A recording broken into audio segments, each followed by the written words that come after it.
white stone with a new name. Oh, glory. In my heart I know I've got a white stone, for I know that my name's written there. Our hands and feet were given. Okay, in my heart I know I've got a white stone.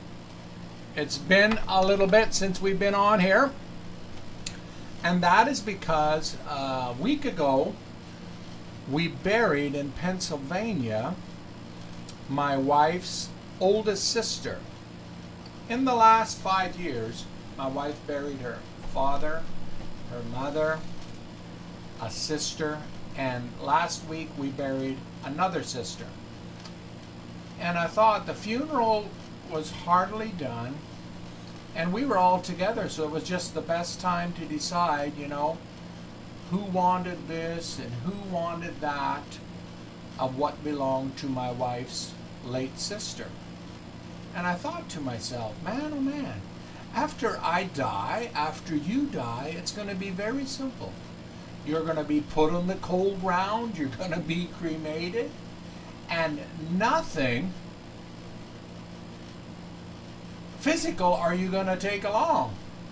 At her funeral, there was all kinds of different people. She had reached into inner city places and brought young people to Bible school for years, and she'd done a tremendous work, and a lot of the folks were there that she had reached out to.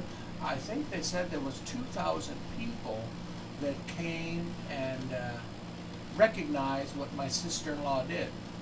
So them are the things she took with her, but everything else she left behind. So they're going to take my plane, they're going to take my vehicles, they're going to take whatever and disperse it. I will not take anything along. And that's quite a sobering thought. So then why do I worry and spend the attention on the things that I'm leaving behind at the expense of the things that are really important? And I sat there, and death is a tremendous reminder. My sister-in-law, she died like a trooper.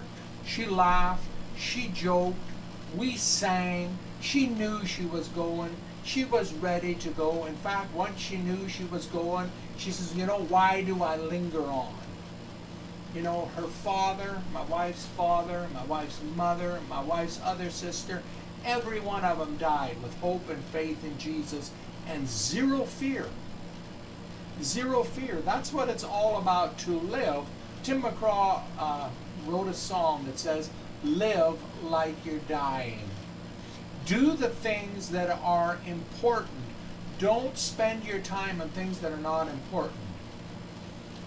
I remember hearing in the olden days, or maybe still, that to test and see if somebody was truly crazy, you would take $100 bill in your hand and you would take a chocolate bar and you would hold out both your hands, and if the person took the chocolate bar instead of the $100 bill, you knew something was missing here. Because a $100 bill can buy you 100 chocolate bars. So they knew he was crazy. But, we might laugh at that and we say, oh, he took one chocolate bar over a $100 bill. Something that would gratify him right now. Something that he could have right now. The Christian doesn't live for right now.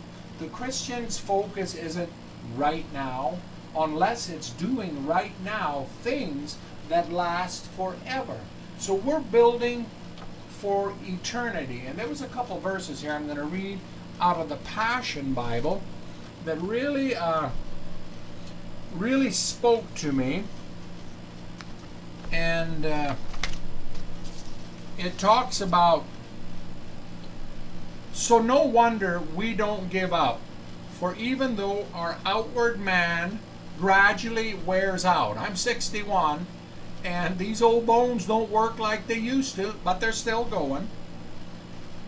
So our inner being is renewed every day. What is so awesome to me is I can build the inside man of Sam that's going to be put into a brand new body that lives forever. And that's what this whole life is about. This whole life isn't gaining things. I mean, I don't care who you are. I don't care how rich you are. I don't care if you're Bill Gates. I don't care if you're the late Epstein. Every single thing temporal here is temporal.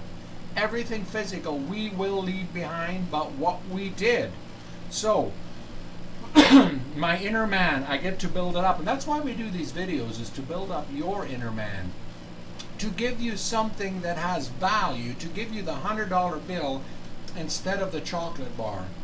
So our inner man is renewed every single day.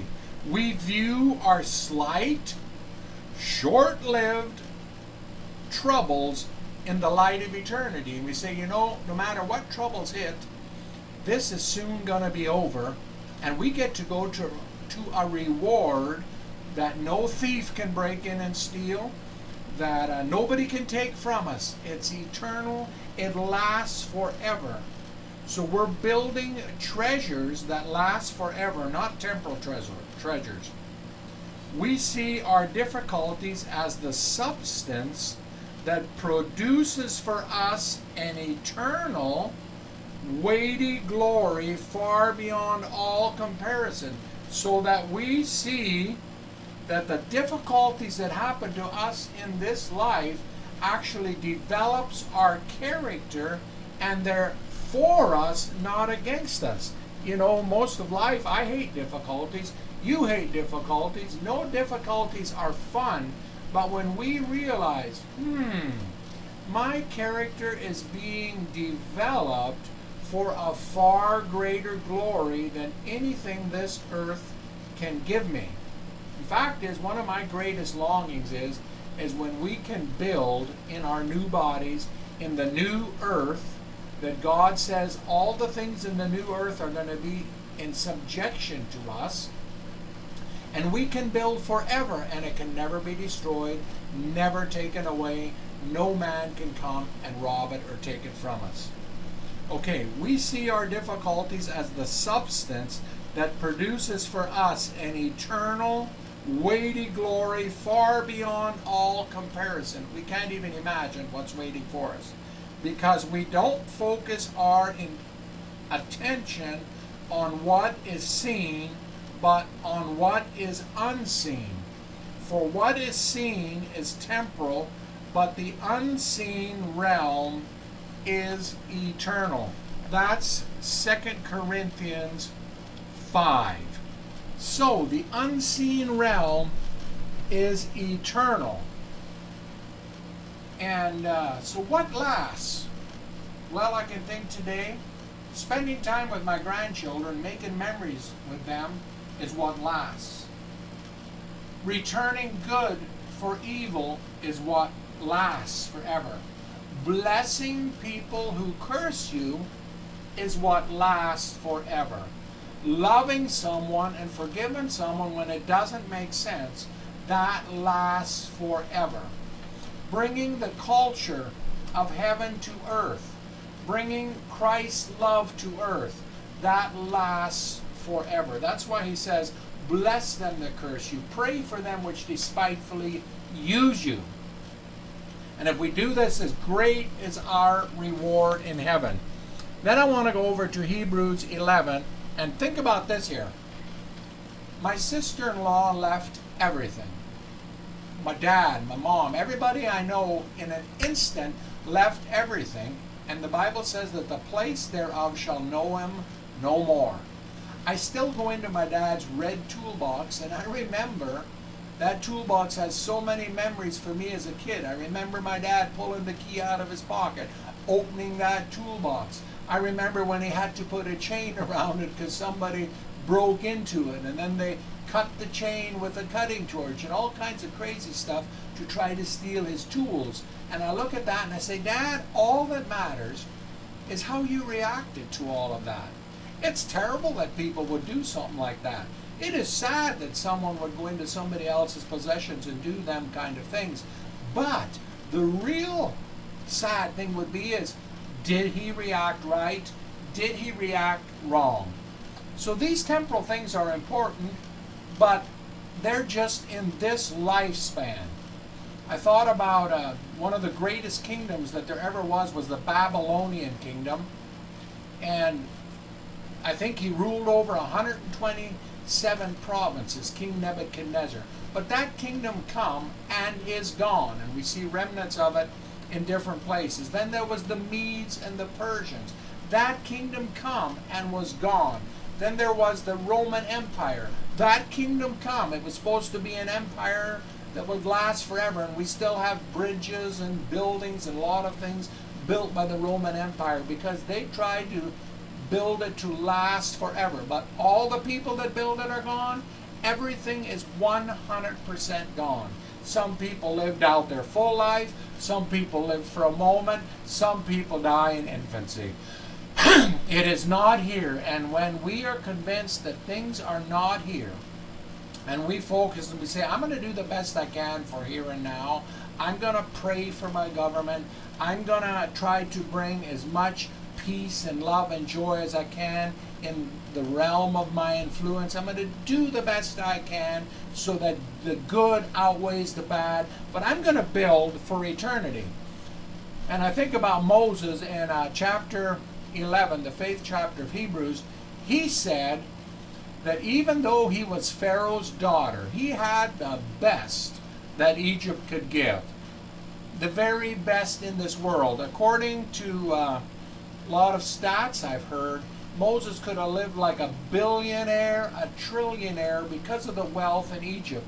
But he's seen that no matter how good it is for these few short years, that he chose rather to suffer affliction with the people of God than to enjoy the pleasures of sin for a season. And I know there's the concept, well, you know, wealth is good. If God gives us wealth, let's use it for the furtherance of his kingdom. If God gives us tremendous influence, let's use it for the furtherance of the kingdom. But let's always have in mind the things which are seen are temporal, but the things which are not seen are eternal. And we are building not for that little chocolate bar, but we are building for eternity. So when we have an eternity imprinted on our minds, and we realize that our God, Hebrews 13, he said, I will never leave you. I will never forsake you. And in fact, as he says, that you're my sons, and what proves you're my sons is I will take you into hard times to make your character what I want it to be, but I will also take you through them hard times so that you can be ready and developed, and you can have the character that it takes to give you what I want to give you. Remember, Joseph did what's right, and his brothers, through jealousy, threw him in the pit. Joseph then was sold by his brothers into Egypt. Joseph worked for Potiphar, and in Egypt, when Potiphar's wife tried to seduce him, he did what's right again and got thrown into prison. He's sitting in prison, and he did what's right all the time. But the Bible says that Joseph, his character was developed. He was in fetters and he was in chains. Then he interpreted the dreams of the baker and the butler, two of Pharaoh's agents that were put into prison. The dreams come true, and Joseph said to them, it says, remember me when you come into Pharaoh's presence, because I was put into prison for doing what's right. But one day, Pharaoh had a dream. One day, Joseph's character was perfectly tempered. One day, he was fit to be ruler of all Egypt. And God took Joseph out of prison, made him ruler of all Egypt. So when I realize in this life, I'm trying to, when I realize in this life that tribulations are brought to me, and lots of them are self-made, but God uses everything in my life, when they're brought to me on purpose and they're developing my character, it doesn't matter what people do to me. What matters is I have the opportunity to react properly. I'm going to close with a verse here in Hebrews. Again, this is the Passion Bible. The beginning of verse 12, chapter 12, it says, the great cloud of witnesses. As for us, all these great cloud of witnesses who encircle us like clouds. In other words, all the people that have died before are watching this arena of life, and they're going, come on guys, come on, keep going. They're encouraging us. So we must let go of every wound that has pierced us. Everybody that has done us wrong, we need to forgive them. We need to say, look, they did what's wrong, but if I react to that wrong the proper way, then I have freedom in my soul. If I harbor every day those that have done me wrong and the things that have pierced my heart, and I dwell on it and I say, how could they do this to me? How could somebody treat me this way? How could these things happen? I need to take that by God's power, by God's Spirit, yank it out of my heart so I can walk as a free person. Because today, I'm going to meet someone who needs to be encouraged. But if I'm dwelling on bitterness, if I'm dwelling on past hurts, I'm bound. I'm in a prison. I am bitter. And so we need to shed everything, all piercings, all hurts, all wrongs done us, and we need to go to that place and live life in freedom. How awesome is our freedom, because we realize the things which are seen are temporal, but the things which are not seen are eternal. And if we focus on this, at the end of the day, it doesn't matter what happens to us here. The only thing that matters is how we respond. So, have an awesome day, and please subscribe, and we will continue, and let us know if you have been encouraged. That's our only goal. No charge. Have a good day.